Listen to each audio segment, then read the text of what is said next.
कोई ये सारी चीजें कर रहा है स्टडीज के साथ, और वो दिन में मान ले 2 से 4 घंटे दे रहा है, ठीक है, तो कितना कमा सकता है? तुम इजीली लाख रुपए कमा सकते हो। तो देख साइड हसल्स का क्या सीन है, स्टूडेंट्स जो होते हैं वो अपने पेरेंट्स के ऊपर डिपेंड नहीं होना चाहते। जैसे डीयू में अपने बहुत सारे स्टूडेंट्स हैं जो अपने पेरेंट्स के ऊपर पूरे डिपेंडेंट है कि उनका जो खर्चा चल रहा है वो स्टूडेंट्स पेरेंट्स से ले रहे हैं। तो मैं चाहता हूँ कि जो स्टूडेंट्स है ना वो अपने ऊपर थोड़ा बहुत डिपेंड हो जाए कि मतलब पेरेंट्स को ज्यादा तंग ना करना पड़े कि पापा रेंट के पैसे हो गए मेरे खत्म, ये वो। मैं अपनी अर्निंग्स तो नहीं बताना चाहूंगा, बट मैं ये बताना चाहूंगा कि I am earning like BCom का average package I am earning currently. What I consider my real privileges कि मैं बचपन से बहुत सारे एंटरप्रेन्योर्स के साथ रहा हूं।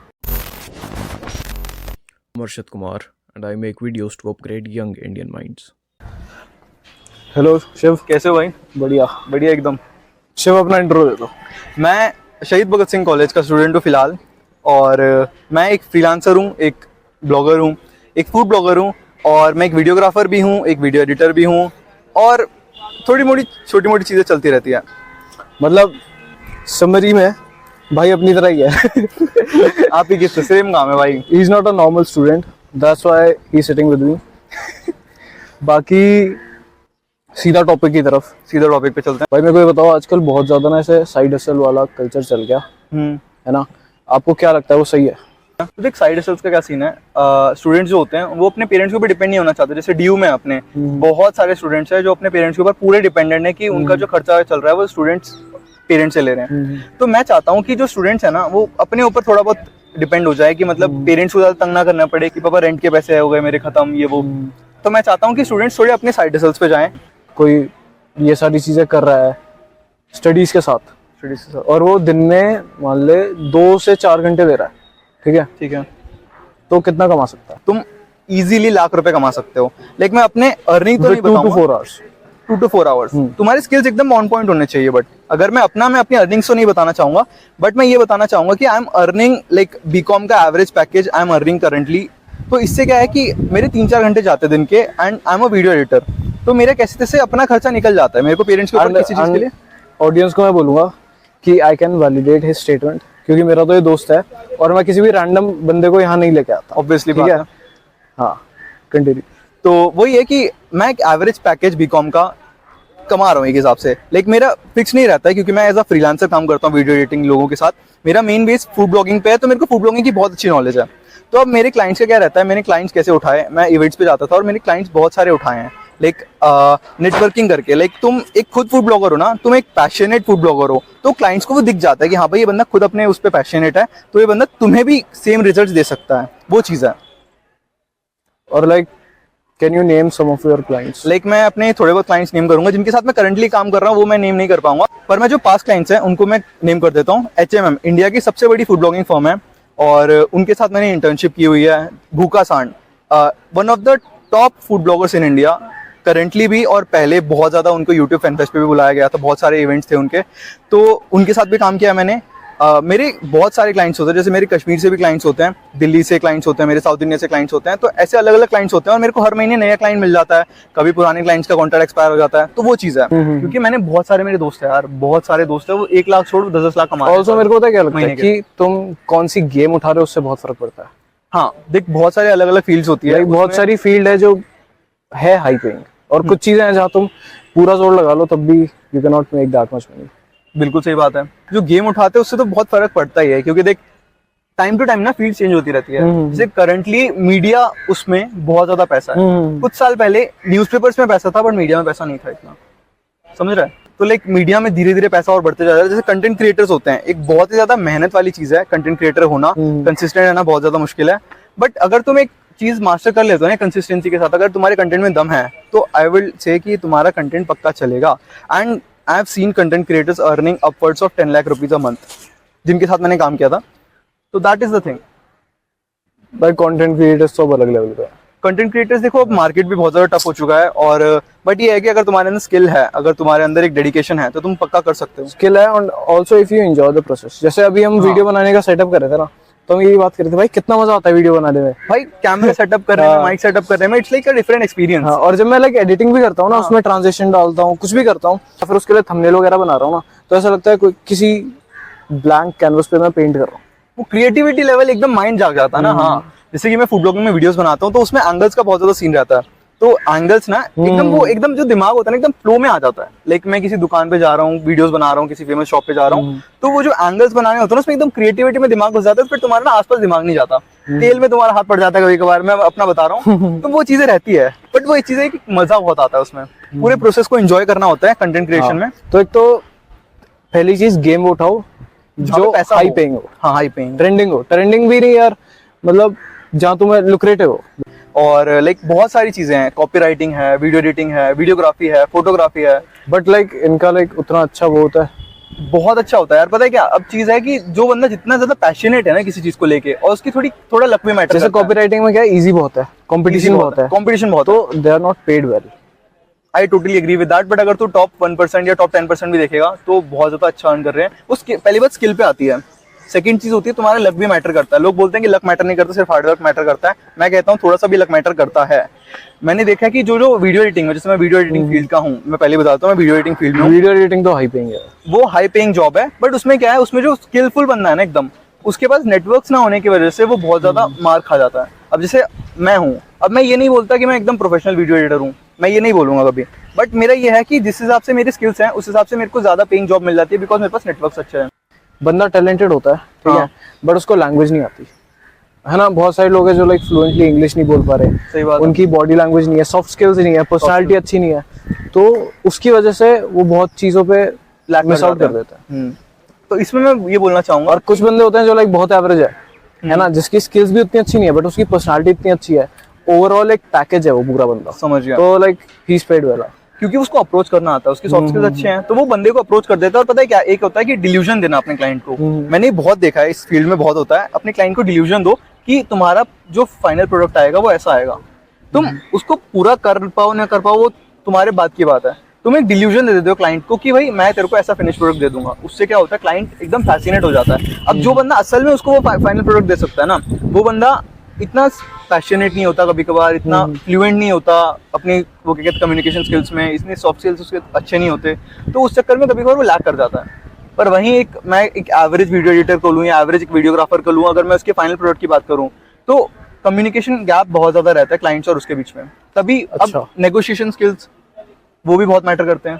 तो यार मैं बीच में ना एक चीज इंटरप्ट करना चाहूंगा, एक नया आउटलेट खुला है, किस नाम से हर्षित भाई बताएंगे? यूनिकावा के नाम से उनका एक आउटलेट खुला है नया, और वहाँ पे मैं गया हूँ, वहाँ की मैंने मिठाइयाँ ट्राई की है और बहुत सारी खाने की चीजें ट्राई की थी मैंने, जैसे चाट वाट हो गई।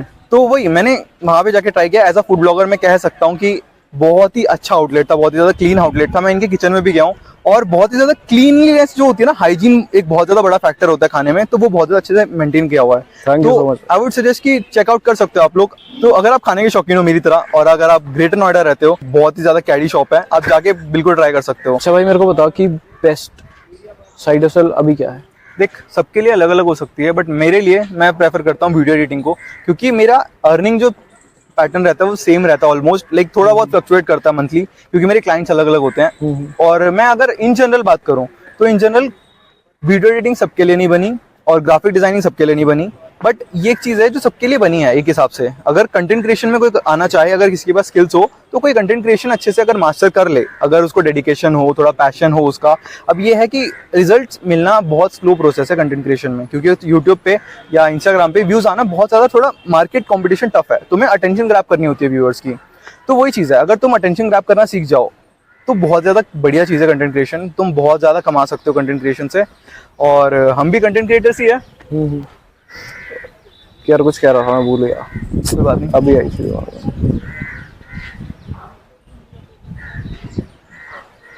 जब तूने स्टार्ट कैसे किया था अपना आंसर? मैंने स्टार्ट कैसे किया था यार, मेरे को अटेंशन स्पैन बहुत खराब है, मेरा फ्लो में अटेंशन स्पैन सेम भाई, सेम फ्लो में बोलते बोलते मैं पता है I am so good at conversations कि मैं ना घुस जाता हूँ बात में, हाँ, और उसकी वजह से मैं पीछे से ब्लैंक हो जाता हूँ। सेम यार, क्या था यार, कंटेंट क्रिएशन के ऊपर ही था कि हाँ। और दूसरा ना कंटेंट क्रिएशन का ये है, अगर आप इंडियन हो तो आपके पास एक बहुत बड़ी एडवांटेज है, बहुत ऑडियंस बहुत बढ़िया, एग्जैक्टली। 135 करोड़ की और भाई अभी तो ग्रो कर रही है। हाँ, अभी तो देखो 3rd tier सिटीज में इंटरनेट आया है, अभी और मार्केट ग्रो होगी, क्योंकि अभी देखो क्या होता है कि तुमने देखा होगा 5-5 साल के बच्चों के हाथ में फोन होता है। अब वो है कि अभी बच्चे और बड़े होते रहेंगे, बच्चों को कंटेंट कंज्यूम जो करने का तरीका है ना वो अलग हो जाएगा। ऑल्सो भाई इतनी बड़ी ऑडियंस है ना, हम्म। तुम कुछ भी डालोगे वो चलेगा लोग ही। देखेंगे। हर चीज के लिए एक ऑडियंस है भाई। अभी वो दो लड़के हैं, नाम नहीं लूंगा, देखे तूने दिल्ली के, गाली देते हैं पूरी वीडियोस में, है ना, हरकतें करते हैं जैसे हम करते हैं और गाली गाली देते हैं भाई। इतनी ज्यादा ग्रोथ हो गई व्यूज आते हैं ना। अच्छा मेरे को बता, तूने बोला तेरे लिए वीडियो एडिटिंग बेस्ट है, ठीक है, एंड तूने वैसे ही स्टार्ट किया, तो मेरे को बता तूने स्टार्ट कैसे किया और क्यों किया? देखो मैं स्टार्ट तो मैंने एज अ फन किया था। लाइक मैं 2015 में गेमिंग वीडियोस बनाता था और उसमें एडिटिंग की जरूरत पड़ती थी, तो वहां से मैंने एडिटिंग सीख ली। बेसिक जो क्या कहते हैं तुम्हारे फोन पे काइनमास्टर से एडिटिंग होती है वो सीख ली मैंने। उसके बाद मैंने स्टार्ट किया इवेंट्स अटेंड करना फूड ब्लॉगिंग के। तो लाइक स्टार्टिंग एक दो इवेंट्स तो मेरे को इनवाइट आए थे, उसके बाद मैंने खुद एक क्या कहते हैं एक पॉज लगा के, काइंड ऑफ फूड ब्लॉगर से पॉज लगवा के मैंने इवेंट्स अटेंड करना चालू कर दिया। वहां पे मेरे कॉन्टैक्ट्स बन गए बहुत सारे। अब वो तो लाइक जिन इवेंट्स की तो बात कर रहा है वो एक्सप्लेन कर एक बार। वो इवेंट्स होते थे, ब्लॉगिंग इवेंट्स होते थे, जहाँ पे सारे बड़े बड़े ब्लॉगर्स को एज अ स्पीकर बुलाया जाता था और बाकी छोटे मोटे जो कंटेंट क्रिएटर्स होते थे उनको एज अ मेंटरशिप के लिए बुलाया जाता था। ओके, तो ये इवेंट्स होते थे। तो लाइक कोई भी इन इवेंट्स में जा सकता है? लाइक रजिस्ट्रेशन करना होता था, या तो कुछ इवेंट्स एक्सक्लूसिव होते थे, उसमें तुम्हें बहुत चाहिए होती थी, जो कि मेरी थोड़ी बहुत लग जाती थी। अब ये चीज थोड़ी वो ना रियल है भाई, रियल चीज है, तो इंडिया में बैठा है। तो बहुत थोड़ी लग जाती थी मेरी फूड ब्लॉगर्स के साथ, तो मैं इवेंट्स में चले जाता था और बहुत ज्यादा इंस्पायरिंग इवेंट्स होते थे। उन ब्लॉगर्स को उन ब्लॉगर्स को बोलते हुए देखना बहुत ज्यादा एक इंस्पायरिंग चीज होती थी मेरे लिए। तो मेरे को भी लगता था कि यार ये लोग वीडियोस बना रहे हैं, मैं क्यों नहीं बना सकता। तो वहां से मैंने एक एडिटिंग सीखना चालू की। तो फूड ब्लॉगिंग फील्ड में मैं बहुत ज्यादा अच्छी एडिटिंग कर लेता हूँ, क्योंकि अगर तुम मेरे पास क्लाइंट्स देखोगे तो भूखा सांड और HMM के साथ काम किया मैंने। नाइस। तो अच्छा अब मेरे को बता कि अगर किसी को वीडियो एडिटिंग ही करनी है, ठीक है, लेकिन उसको ऑलरेडी थोड़ी बहुत आती है, उसने ऑलरेडी थोड़ी बहुत सीखा है और उसका इंटरेस्ट भी इसी में है, तो मेरे को बता हाउ ही और शुड स्टार्ट। देख, ये जो लोग बोलते हैं ना कि तुम एक कोर्स कर लो, मैक से कर लो या किसी XYZ ब्रांड से कर लो, आई विल सजेस्ट कि तुम पहले यूट्यूब पे जाओ, एक बार बेसिक सर्च कर लो, तुम पहले एक बार सॉफ्टवेयर लेके बैठो। लाइक एक कोर्स पे ना एकदम से लोग जो जंप कर जाते हैं ना कि बिना किसी के बारे में पता किए, मैं एज अ टोटल बिगिनर बता रहा हूँ। तूने इंटरमीडिएट भी बोला, तूने वैसे भी बोला कि जिसको थोड़ी बहुत अगर कोई कोर्स लेता भी है ना ऑफलाइन, हाँ, थोड़ा तो वो है कि तुम्हारे कुछ लोगों का होता है कि इंटरेस्ट खत्म हो जाता है। तो अब आई विल से कि तुम इंटरेस्ट खत्म मत होने तो तुम पहले एक बार ऑनलाइन जाओ, रिसर्च करो अच्छे से इसके बारे में, और फिर तुम देख सकते हो कि तुम्हारे कप ऑफ टी है या नहीं है।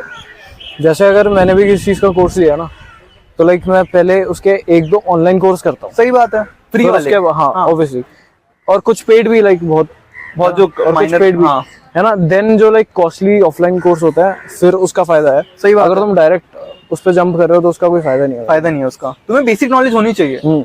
एटलीस्ट तुम्हें पता हो कि भाई हाँ ये चीज बढ़िया है और तुम्हारे लिए बढ़िया है, कि तुम्हें मजा आएगा इसमें। जैसे अभी मैं एक प्रोफेशनल कोर्स कर रहा हूँ और मेरे को पता है कि भाई मेरे को मजा आता है उसमें। बहुत अच्छी बात है। तो इसलिए लाइक वो ऑफलाइन है और वो सब है। समझ गया।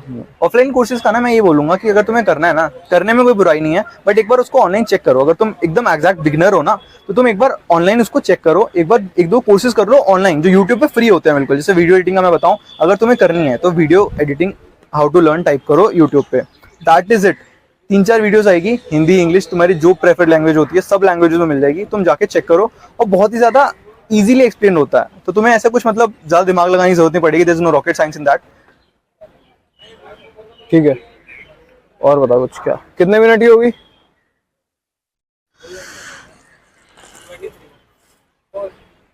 हाँ तो मेरे को बता, जैसे अगर कोई बंदा इसे as a side hustle start करे, ठीक है, और लाइक वो इसमें अच्छे लेवल पे चला जाए, वीडियो एडिटिंग, हाँ नहीं नॉट वीडियो एडिटिंग, किसी भी फील्ड में, समझ गया, है ना, एंड देन वो एक सिग्निफिकेंट लेवल पे पहुंच जाए, उसके बाद वो उसको अपनी मेन चीज बना सकता है इजीली। लाइक पता है क्या होता है, तुम और बंदों को हायर कर सकते हो। लाइक इंटर्न्स हायर कर लिए, या तो पार्टनर्स हायर कर लिए, या तो एम्प्लॉयज हायर कर लिए। अगर मान ले तू अगर लाख रुपए कमा रहा है महीने का और तेरे को अपॉर्चुनिटी मिल रही है 2 लाख रुपए महीने कमा के, बट तेरे को 30,000 किसी और को देने हैं, तेरे लिए 70,000 रुपए एक्स्ट्रा आएंगे। वो 30,000 लेके काम बंदा कर रहा है साइड में, तेरे लिए 70,000 रुपए एक्स्ट्रा है, वो चीज एक्सपैंड कर सकता है तू। And this is how Iman Ghazi made most of his wealth, है ना। उसने लाइक पहले खुद वो मार्केटिंग करना सीखा, देन उसने एसएमएम लॉन्च कर दी। For people who don't know what SMM is, SMM refers to social media marketing agency. Iman Ghazi करके एक बाहर का इन्फ्लुएंसर है ना, he went from 0 to 100 because of this. So how SMMA works is कि आज जैसे आजकल डिजिटल मार्केटिंग भी बहुत ट्रेंडिंग है, तो लोग क्या करते हैं, डिजिटल मार्केटिंग, ग्राफिक डिजाइनिंग, ये सारी चीज़ सीख के, मतलब जब तुम इन सब चीज़ों को कंबाइन करके किसी ऑर्गेनाइजेशन को वो देते हो ना सर्विस, कि भाई आप हमें इतनी फीस दो मंथली और हम आपका सारा कुछ करके देंगे। समझ गया। तो इमरान गाजी ने क्या किया, पहले खुद ऐसे अपनी बहुत सारी वेल्थ बनाई, then he started an agency. अब उस एजेंसी से बहुत सारी उसने वो करी। समझ गया। और मेरे को लगता है अगर इसी को तुम अपना मेन चीज़ बना दो तो वो ज़्यादा बेटर है, बहुत ज़्यादा बेटर रहेगा। हाँ, बिकॉज वो ट्रेडिशनल रूट तो यार बहुत ही 9 to 5 वाला बहुत ही ज़्यादा हेक्टिक है वो। हाँ, और मेरे को लगता है कि आने वाली जनरेशन 9 to 5 में कोई इतना ज़्यादा प्रेफर नहीं करेगी। I don't agree with that, क्योंकि एम्प्लॉयज तो चाहिए। हाँ, दैट इज अनदर Employees तो चाहिए। बट स्टिल यार बहुत सारे लोग हैं जिनको जॉब चाहिए। वो तो अनएम्प्लॉयमेंट पे आ गया ना फिर। अनएम्प्लॉयमेंट पे आ गया ना वो तो। नहीं As in- what my point is that मैं वैसे नॉट कह रहा हूँ, एवरीवन इज अ हाँ, entrepreneur. But people try to become, but वो फेल हो जाते हैं, वो अलग बात है। नहीं, ट्राई तो अलग बात है। मैं ये कह रहा हूँ जो ट्राई करते हैं वो भी बहुत कम है। कॉन्ट्राडक्टरी वो है। यार मैं ये मान सकता हूँ कि अब बढ़ रहे हैं, है ना, पहले से इंक्रीज हो रहे हैं, वही कह रहा हूँ, बट अभी पहले भी से- बहुत कम है। I totally agree with that. That was my point. But ये है कि बढ़ते बढ़ते ना, आई थिंक कि अभी जिस हिसाब से जनरेशन का दिमाग चल रहा है, सबको लाइक तू अगर किसी कॉलेज में जाके पूछेगा ना, कोई तेरे को ये नहीं बोलेगा कि मेरे को 9 to 5 करनी है। लाइक जो क्या? नई जनरेशन है, तू फर्स्ट ईयर से थर्ड ईयर के बच्चों को जाके पूछ कॉलेज में, सबका कुछ ना कुछ ये है कि मैं एक जॉब करूंगा 2 साल, उसके बाद मैं ये करूंगा। बट वो जो लूप में फंस जाते हैं, एग्जैक्टली लूप में फंस जाते हैं वो। हाँ, ये होता है। जैसा लाइक बहुत सारे लोगों का प्लान होता है, मैं इतने साल जॉब करूंगा, फिर ये स्टार्टअप, हाँ। वो स्टार्टअप, भाई सेविंग्स नहीं होती वो- पैसे ब्याज लोगों की। हाँ एग्जैक्टली। और दूसरा, वो जो सैलरी होती है ना, that is like a drug, उसकी हाँ। आदत पड़ जाती है। रिस्क नहीं ले पाता हाँ, बंदा। फिर बंदा भूल जाता है रिस्क क्या होता है। तुमने पूरे स्कूल ऐसे काम किया है, कॉलेज ऐसे काम किया है ना, and when you go in job, तो जब वहां पे तुम्हें रूल्स एंड रेगुलेशन के साथ वो किया जाता है ना, तो तुम्हें उस चीज की आदत होती है ना। एक टाइम के बाद बंदा उधर सेफ फील करने लगता है। जॉब में हर महीने सैलरी आ रही है, बट बिजनेस में क्या होता है, तो बिजनेस कभी किसी महीने तुम्हारा -50% पे चल रहा है, किसी महीने 200% पे चल रहा है, वो सीन है ना। एंड मेरे साथ क्या है, what I consider my real privileges, कि मैं बचपन से बहुत सारे एंटरप्रेन्योर्स के साथ रहा हूँ। ठीक है। फैमिलीज बिजनेस में पूरी हाँ, तो नहीं, पूरी नहीं है, पापा ही है। तो काट देंगे। हाँ, तो क्या होता है ना कि मतलब कोई वो नहीं है कि भाई तुम्हें इतने टाइम काम करना है, इतना टाइम रेस्ट करना है ना। और अब लोग क्या सोचेंगे कि रेस्ट कभी भी कर सकते हैं, नहीं भाई, तुम्हें पूरे टाइम काम ही करना होता है। सही बात है। अब मैं ये है बोलना ना, वो चाहूंगा, चीज भाई तुम्हारा 110% लेती है, but then the reward is also like that. और उसकी वजह से यार मैंने बहुत क्लोजली वो लाइफ देखी है, एंड वो बहुत ज्यादा डिफिकल्ट है, बहुत ज्यादा स्ट्रेसफुल है देन 9 to 5। बट देन वही है कि भाई तुम्हें अपनी लाइफ में क्या चाहिए वो। सही बात है। देखो, इस बात में मैं ये बोलना चाहूंगा कि 9 to 5 जो जॉब होती है ना, वो 8 आवर्स की जॉब होती है, पर जो एंटरप्रेन्योर वाली जॉब होती है ना, वो 24/7 वाली जॉब होती है। लोगों को लगता है कि भाई जब मर्जी रेस्ट कर लिया, जब मर्जी जो कर लिया, ऐसा नहीं होता। वो ऐसी जॉब होती है कि मतलब जब जॉब ने बुला लिया, एंटरप्रेन्योरशिप जॉब ऐसी होती है जब बुला लिया ना उसने, तब तुम्हें जाना पड़ेगा। और प्रॉब्लम्स बहुत आती है। जैसे जॉब में क्या है, तुम्हारी 9 to 5 जॉब में क्या है, बस 8 घंटे हुआ, फिक्स किया चीज को, या फिर तुम्हारा अपना काम निपटाया और घर चले गए। पर जो बिजनेस वाली जॉब्स होती है, मैं एक जॉब ही कंसिडर करता हूँ, बिकॉज तुम्हें उसमें बहुत ज्यादा काम करना होता है, बट वो एक 24/7 तुम कॉल पे रहते हो कि इस प्रॉब्लम को कैसे सॉल्व करना है, और तुम्हें प्रॉब्लम सॉल्विंग बहुत अच्छी आनी चाहिए बिजनेस में।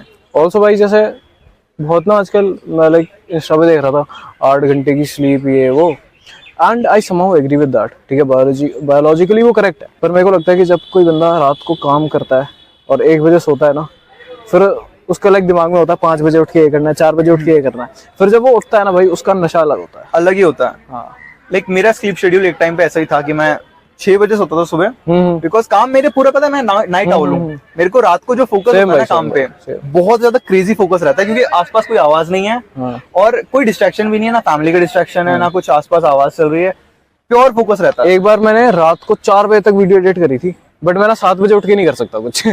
हाँ, सुबह उठ के यार, हाँ। लोगों का अलग अलग होता है।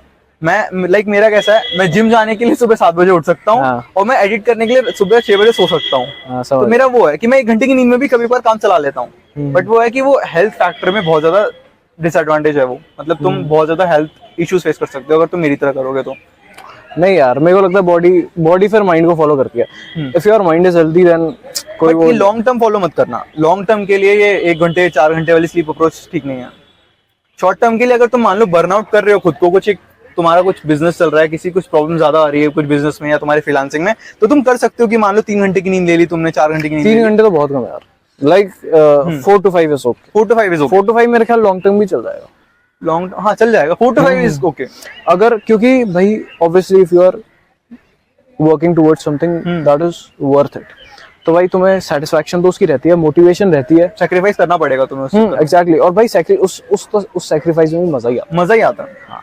आज जैसे मैं आ रहा था तो फिर लाइक कोई मेरे से कह रहा था को नींद नहीं आ रही है वो, एंड मेरे को आ रही थी। मैंने 2 कप कॉफी के सुबह पिए, अभी मैं 2 और पीऊंगा। ठीक है, तो और ना लाइक मेरा आंसर टू दैट वाज कि सोते वो है जिनकी लाइफ में कुछ होता नहीं। सही बात है ना? Totally हमें तो भाई मजा आ रहा है। मजा आ रहा है। देखो पता है बर्नआउट वाली जो फीलिंग होती है ना, मान लो तुम 3-4 दिन, तुम 1 हफ्ता किसी चीज पे फोकस, डेडिकेशन के साथ फोकस कर रहे हो, और उसके बाद जो तुम एकदम से पूरा बर्नआउट हो रखा होता है, उसमें भी एक मजा आता है। लाइक मेरे को ये समझ नहीं आता कि मैं उसको फील कैसे होता है कि मेरे को मजा आ रहा है। अगर तुम पूरे दिन मेहनत कर रहे हो, तुम रात को भी तुम लगे पड़े हो लैपटॉप पे पूरा एकदम दिमाग बर्नआउट करके, वो एक जो थ्रिल होता है ना दिमाग में, वो बहुत अच्छा लगता है मुझे। तो मेरे को नहीं लगता कि लोग मेरे साथ एग्री करेंगे, बट वो थ्रिल जो होता है ना वो अलग ही होता है। तो लाइक बहुत ज्यादा मेंटल फोकस हो जाता है, मेंटली तुम प्रिपेयर हो जाते हो चीजों के लिए। मेरी जो पक्की वाली ऑडियंस है ना वो एग्री करेगी। हाँ but then also we are not hating on 9 to 5 culture, हाँ, बिकॉज बहुत सारे लोग हैं जिनको लाइफ में वो चाहिए होता है। सही बात है, स्टेबिलिटी चाहिए हाँ। लोगों को। लाइक एंड में भाई यही है कि भाई तुम्हारा पर्सनल प्रेफरेंस क्या है। सही बात है। हम इस पे और वीडियोस बनाएंगे, है ना? अभी तो लाइक ये फर्स्ट वीडियो थी। बाकी आपके जो भी डाउट्स है वो कमेंट्स में लिख देना, I will try my best to answer them. बाकी अगर आप किसी और टॉपिक पे वीडियो चाहते हो तो वो भी कमेंट में लिख देना। Thank you Shiv. Thank you Arshad भाई। चलो जो एंगल हो गए भाई।